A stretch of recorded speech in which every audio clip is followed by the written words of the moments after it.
Hello friends, slate chalk and টকের আজকের নিবেদন শ্রী অমলেন্দু মিত্র রচিত সীতা জন্মের ইতিকথা। তুলসীদাস বা বাল্মীকি রচিত সপ্তকাণ্ড রামায়ণে আমরা সীতার অস্পষ্ট জন্মবৃত্তান্ত পাই। নিতান্ত অলৌকিক বলে মনে হয় সেই বৃত্তান্ত, কিন্তু মহাকবি বাল্মীকি রচিত অদ্ভুত রামায়ণে সীতার প্রকৃত জন্মবৃত্তান্ত ও কারণ বড়ই বিস্ময়কর। এই উপাখ্যান আর যাই হোক না কেন, রোম্যান্টিক গল্প হিসাবে যে অতুলনীয় সে বিষয়ে বিন্দু মাত্র সন্দেহ নেই।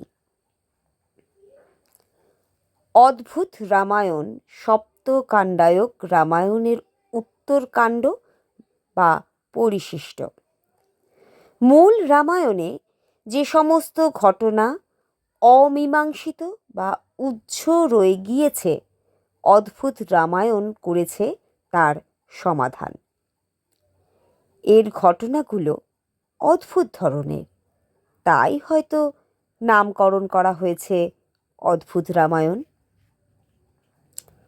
সীতা জন্মের ইতিকথা এই প্রকার। তখন ত্রেতাযুগ, অতি পুরাকালের কথা। কৌশিক নামে এক ঋষি ছিলেন, শুদ্ধ সাত্ত্বিক স্বভাব ব্রাহ্মণ। অহরহ হরিনাম সংকীর্তনই তার ব্রত। তার সুমধুর তান ও মান, লয় ও মূর্ছনাযুক্ত অপূর্ব সুরসঙ্গীতে পশু পাখি সবাই আকৃষ্ট।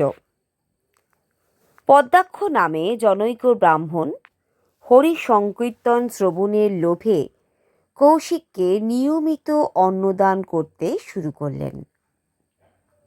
কৌশিক করুণাবশত তার ইচ্ছায় বাধা দিলেন না। ক্রমে কৌশিকের 7 জন শিষ্য হয়। সকলেই ধীমান, জ্ঞান, বিদ্যা, পরাক্রমে শ্রেষ্ঠ ও শুদ্ধাচারী। তাদের সঙ্গে কৌশিক নিত্য হরিনাম লীলায় মত্ত হয়ে দিন কাটাতে থাকেন। একদিন 50 জন ব্রাহ্মণ হরিনাম গাইতে গাইতে সেই স্থানে এসে উপস্থিত হলেন। কিন্তু সেখানে কৌশিকের সঙ্গীত শ্রবণে এত মুগ্ধ হয়ে পড়েন যে স্থান ত্যাগ করা তাদের পক্ষে কঠিন হয়ে দাঁড়ায়। সুতরাং তারা কৌশিকের সঙ্গে একত্র বাস করতে লাগলেন। এমনিভাবে কৌশিকের গুণের খ্যাতি চারিদিকে রাষ্ট্র হয়ে পড়ল। ইতিমধ্যে একদিন কলিঙ্গ নামে এক রাজা কৌশিকের সঙ্গীত পটুতার কথা শুনে এসে উপস্থিত হলেন। তিনি কৌশিককে অনুরোধ জানান তাঁর স্তব গান করতে। কৌশিক উত্তর দিলেন যে হরি কথা ছাড়া তিনি মানুষের স্তব গান করতে অভ্যস্ত নন। রাজা বহু মতো চেষ্টা করেও কৌশিককে কিছুতেই রাজি করাতে সক্ষম হলেন না। নিরুপায় হয়ে পড়ে রাজার মাথার কূটকৌশল গজালো। তিনি তার অনুচরবৃন্দকে আদেশ দিলেন তার জয়গানে ধরণীতল মুখরিত করে তুলতে। কৌশিক প্রমুখাত ভক্তগণ এখন রাজার গুণগান না শুনে কি করে থাকে দেখা যাক। কিন্তু ঈশ্বর ভক্তকে অত সহজে জয় করা যায় না। তেজস্বী কৌশিক বাধ্য হয়ে তার শিষ্যগণ সমেত নিজ নিজ জীব ছেদ করে ফেললেন, যাতে ভ্রমক্রমেও ওই রাজার গুণকথা না উচ্চারণ করতে হয়। রাজার কৌশল ব্যর্থ হল। তিনি ভয়ানক ক্রুদ্ধ হয়ে তাদের সমস্ত বিষয় সম্পত্তি লুট করে স্বদেশ হতে কৌশিকদের দূর করে দিলেন। এজন্ম মুনিগণের কষ্টেই কেটে গেল। যথা সময়ে তারা প্রয়াস লাভ করলেন, কিন্তু স্বর্গরাজ্যে তাদের সকলের জন্য উঁচু জায়গা নির্ধারণ করা ছিল। তারা সকলেই উচ্চ স্থানে অধিষ্ঠিত হয়ে স্বর্গের শোভাবর্ধন করতে লাগলেন। দেবতাগণ তাদের অবসর সময় মতো প্রাণ ভরে কৌশিকাদির অপূর্ব হরিসংকীর্তন শুনে তৃপ্ত হতেন। একদিন স্বর্গরাজ্যে কৌশিকের প্রীতি হেতু একটা মহা সঙ্গীত অনুষ্ঠান দেবগণ শুরু করলেন। সঙ্গীত পিপাসু স্বর্গবাসীগণ সকলেই জড়ো হলেন গান শুনতে। কোটি কোটি দাসী পরিবৃতা লক্ষ্মী দেবীও স্বয়ং সেই সভায় যোগ দিতে এলেন। তার অনুচরগণ জনতার আধিক্য লক্ষ্য করে ঔদ্ধত্যবশত ব্রহ্মাদি মুনি ঋষিগণকে তর্জন গর্জনে দূরে সরিয়ে দিয়ে নিজেরা গর্বিতভাবে স্থান অধিকার করে বসলেন।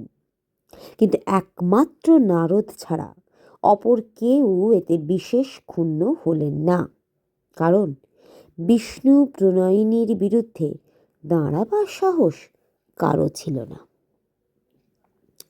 এই ঘটনার পর অতি সম্মানের সঙ্গে তম্বুরুকে ডাকা হলো।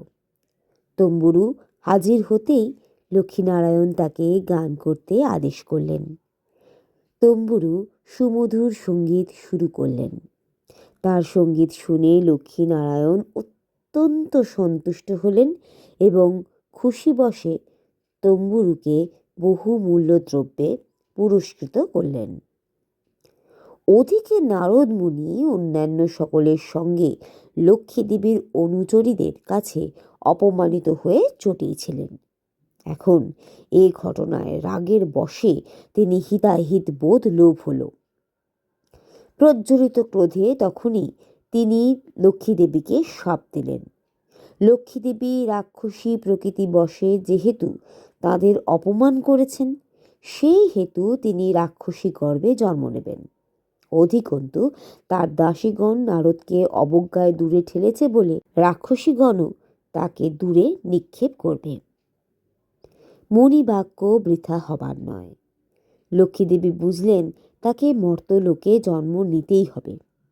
এখন করজোড়ে লক্ষ্মীদেবী নারদের কাছে এইটুকু প্রার্থনা করলেন যে যদি কোনো রাক্ষসী নিজ ইচ্ছায় মুনিগণের শোণিত পান করেন তবে তার গর্ভেই তিনি জন্ম নেবেন। নারদ সম্মত হলেন লক্ষ্মীদেবীর প্রস্তাবে। ওদিকে মর্তাভূমে দশানন রাবণ অজর অমর হবার বাসনায় কঠোর তপস্যা ঝরেছে। বহু বছর তপস্যার ফলে তার শরীর হতে ভয়ানক তেজরাশি নির্গত হচ্ছে। সমস্ত জগৎ সংসার ছারকার হবার উপক্রম। ব্রহ্মা সশরীরে অবতীর্ণ না হয়ে আর পারলেন না। রাবণের সামনে তিনি প্রকট হয়ে ইচ্ছামতো বর চাইতে আদেশ করলেন। রাবণ অমর হবার বর প্রার্থনা করলেন। ব্রহ্মা কিন্তু এতে কোনো মতেই সম্মত হলেন না। শেষে অনেক ভেবে চিনতে রাবণ প্রার্থনা জানান যে সুর অসুর যক্ষ পিশাচ রাক্ষস বিদ্যাধর কিন্নর অপ্সরা কেউ যেন তাকে নিধন করতে না পারে। মানুষ রাক্ষসদের ভোজ্য, তাই মানুষের কথা রাবণ বাদ দিয়ে গেল। রাবণ নিজ বধের এক অসম্ভব উপায় নিজেই নির্ধারণ করে ব্রহ্মাকে বলিল যে যদি কোনো দিন মোহবশে নিজ কন্যাকে কামার্থে প্রার্থনা করে এবং সেই কন্যা দ্বারা প্রত্যাখ্যান হয় তবে সেই পাপে যেন তার মৃত্যু আসে। ব্রহ্মা তথাস্তু বলে অন্তর্হিত হলেন। রাবণ জানত এ কখনোই সম্ভব হতে পারে না, অতএব সে পৃথিবীতে চিরদিন অমর থাকবে। অমর বর লাভ করে রাবণ ভয়ানক অত্যাচারী হয়ে উঠল। নিঃশঙ্ক চিত্তে ত্রিলোক ভুলোকের সমস্ত কিছু তৃণবৎ জ্ঞান করে ঘুরে বেড়ায়। আকাশ পাতাল স্বর্গ তার দাপটে থরথর করে কাঁপতে থাকে। সর্বলোকই রাবণ প্রায় জয় করে ফেলল। একদিন রাবণ দণ্ডকারণ্যে মুনিদের আশ্রমে উপস্থিত হল। তাঁদের জয় না করলে রাবণের বীরত্ব প্রকাশ নিষ্ফল ভাববে। তাদের কাছে গিয়ে বললে, তোমরা আমাকে করদান করো, এই কথা বলেই রাবণ বলপূর্বক তীক্ষ্ণ স্বরাগ্র বিদ্ধ করে ঋষিদের শরীর হতে রক্ত বের করে এক কলসিতে পূর্ণ করে দিল। সেই দণ্ডকারণ্যে গৃৎসমদ নামে এক ব্রাহ্মণ ছিলেন।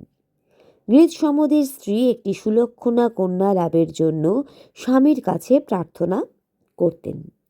সেই জন্য মণিবর লক্ষ্মী দেবীকে কন্যারূপে পেতে প্রতিদিন উচ্চারণ করে মন্ত্র কুশের আগা দিয়ে এক কলসির মধ্যে বিন্দু বিন্দু দুগ্ধ সঞ্চয় করতেন। দৈবযোগে রাবণ সেই কলসিতেই মুনিদের করদান স্বরূপ রক্ত সংগ্রহ করলেন। লঙ্কায় ফিরে এসে রাবণ স্ত্রী মন্দোদরীকে বললেন, কলসিটি তুমি যত্ন করে রাখো, এতে মুনিদের রক্ত আছে। এই রক্ত বিষের চেয়েও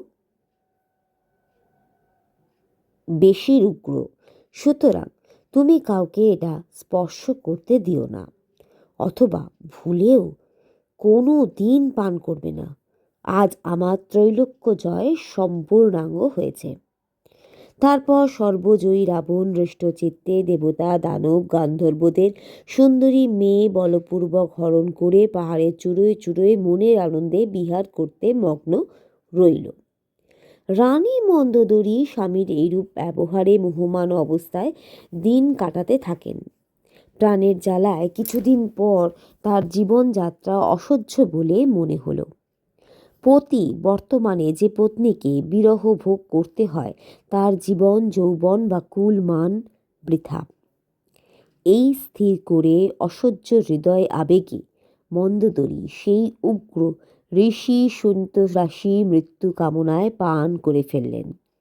কিন্তু তার মৃত্যু হওয়া দূরে থাক, নতুন এক প্রাণীর সৃষ্টি করে ফেললেন। শোণিত পান করার সঙ্গে সঙ্গেই লক্ষ্মী দেবী স্বয়ং রানী মন্দোদরীর গর্ভে জ্বলন্ত প্রভায় গর্ভস্থ হলেন। আকস্মিক গর্ভে রানী অত্যন্ত বিস্মিত হয়ে পড়লেন। স্বামী যখন একথা শুনবেন, তখন তাকে কি বলবেন তিনি? বৎসরাধিক কাল তাঁর সহিত রানীর কোনো সাক্ষাৎ নেই। সাধ্বী স্ত্রীর অহেতুক গর্ভের কথা রাবণ নিশ্চয়ই বিশ্বাস করবেন না, বরং তার কোপানল প্রজ্বলিত হয়ে উঠবে। চিন্তা নলে দগ্ধাতে দগ্ধাতে অবশেষে মন্দোদরী এক উপায় বের করলেন। বিমান যোগে অবিলম্বে তীর্থ ভ্রমণের ছলে লঙ্কা ত্যাগ করে কুরুক্ষেত্রে এলেন। এইখানে তিনি স্বীয় গর্ভ নিষ্কাশন করে মাটির নিচে পুঁতে সরস্বতী নদীর জলে স্নানান্তে শুদ্ধভাবে লঙ্কায় ফিরে এলেন। দেবগণ ছাড়া দুনিয়ার কেউ এই ঘটনার সাক্ষী রইল না। রাবণেরও কোনো ক্রমে জানবার উপায় থাকল না কিভাবে তার মৃত্যুবাণের জন্ম হয়েছে।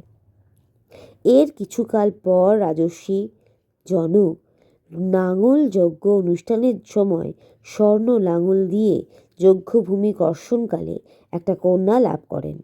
সঙ্গে সঙ্গেই আকাশ হতে দেবগণ পুষ্পবৃষ্টি করতে লাগলেন।